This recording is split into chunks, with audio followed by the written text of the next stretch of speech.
The next layer feature we want to discuss is the Layer Type tool.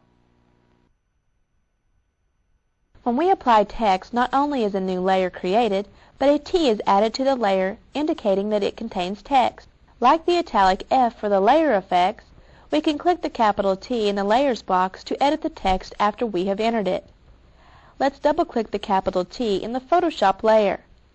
The Type tool dialog box appears.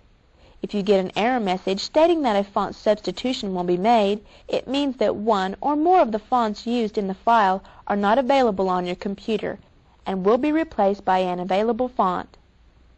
In which case, simply click OK to continue. We can edit the text along with all of its attributes. Let's select the P, then adjust the tracking to -180. Click OK to close this dialog box. We see the text has been changed and the layer effects have been adjusted accordingly.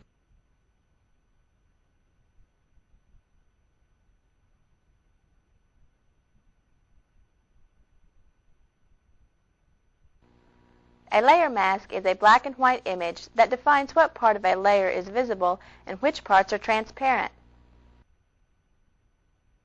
A layer mask is useful when we know what shape we don't want to see in a layer, but do not want to delete any part of the image in that layer.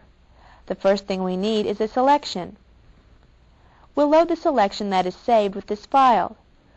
We open the Select menu and choose Load Selection.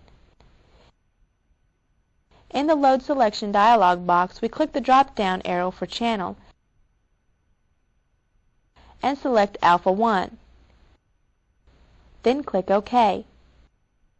Marching ants appear on the screen and we know the selection was loaded. To turn the selection into a layer mask, first select the disco ball layer. Then click Layer in the menu bar and choose Add Layer Mask. There are several choices available, including Reveal All and Hide All. We'll choose the Hide Selection command. Notice that a paintbrush icon replaces the quick mask icon. This indicates that the layer and not the mask is selected. It disappears, signifying that the layer and layer mask are no longer linked. We'll click the chain link icon again to join the layer and layer mask.